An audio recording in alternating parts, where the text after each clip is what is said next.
Mungkin.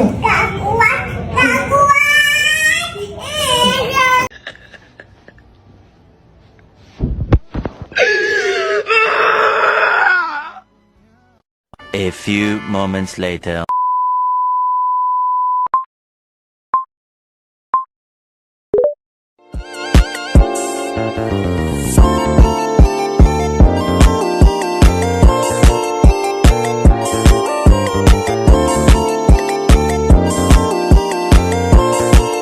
Assalamualaikum warahmatullahi wabarakatuh. Saya Sri Ramadhani, mahasiswi Hafaz kelas MPI 1. Di sini saya ingin menjelaskan tentang perbandingan antara akuntansi konvensional dan akuntansi Islam.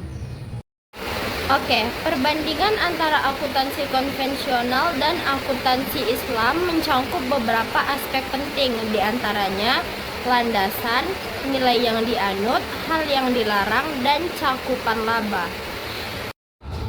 Oke, baik, yang pertama kita masuk ke landasan. Akuntansi Islam berlandaskan pada prinsip-prinsip Islam, sedangkan akuntansi konvensional bergantung pada logika manusia dan budaya. Yang kedua, nilai yang dianut. Akuntansi Islam menekankan keadilan, pertanggungjawaban, dan kebenaran, sementara akuntansi konvensional lebih fleksibel sesuai organisasi. Dan yang ketiga, hal yang dilarang. Transaksi yang mengandung riba atau spekulasi dilarang dalam akuntansi Islam, tidak demikian dalam akuntansi konvensional. Dan yang terakhir itu cakupan laba. Akuntansi Islam menghitung laba berdasarkan perkembangan nilai barang, sedangkan akuntansi konvensional fokus pada transaksi jual beli. Sebenarnya kedua sistem memiliki tujuan yang berbeda. Akuntansi Islam berorientasi pada kesejahteraan masyarakat, sedangkan akuntansi konvensional lebih pada keuntungan individu. Oke, sekarang kita masuk ke penilaian berdasarkan syariah. Akuntansi Islam menilai aset dan transaksi berdasarkan prinsip-prinsip Islam, memastikan bahwa semua nilai dan harga yang digunakan sesuai dengan ketentuan syariah, serta melindungi modal pokok dan resiko yang tidak sesuai. Selanjutnya kita masuk kepada fokus pada keberkahan. Dalam akuntansi Islam, penilaian tidak hanya mempertimbangkan aspek finansial, tetapi juga keberkahan dan manfaat sosial dari transaksi ini.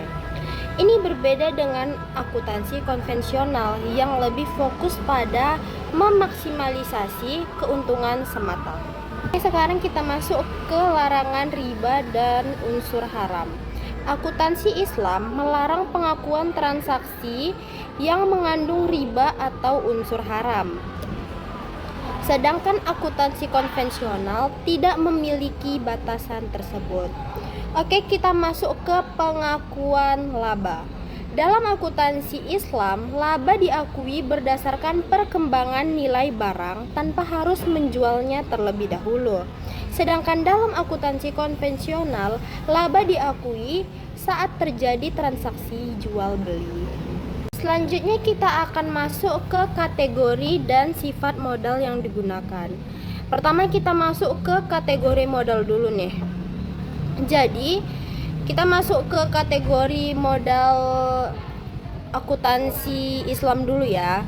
Jadi di dalam akuntansi Islam ini modal terdiri dari dua jenis, yaitu harta berupa uang cash dan harta berupa barang atau stok. Yang dibedakan antara barang milik dan barang dagang. Selanjutnya dari akuntansi konvensional, modal dibagi menjadi modal tetap dan aktiva tetap, dan modal beredar aktiva lancar, yang lebih fokus pada aspek likuiditas dan nilai finansial. Oke, selanjutnya kita akan membahas sifat modal.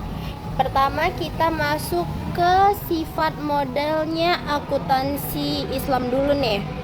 Jadi akuntansi Islam penilaian modal dilakukan dengan mempertimbangkan kepatuhan terhadap prinsip syariah sehingga hanya transaksi yang halal yang diakui. Sedangkan dalam akuntansi konvensional, penilaian lebih fleksibel dan tidak terikat pada prinsip-prinsip syariah, sehingga dapat mencangkup transaksi yang mungkin dianggap haram dalam konteks syariah. Oke, mungkin ini saja yang bisa saya sampaikan pada kesempatan kita kali ini mengenai pembahasan kita tadi tentang perbandingan antara akuntansi konvensional dengan akuntansi Islam. Semoga penjelasan saya tadi dapat dipahami. Saya Sri Ramadhani pamit undur diri. Jika ada salah, saya minta maaf. Wabillahi taufiq wal hidayah. Assalamualaikum warahmatullahi wabarakatuh.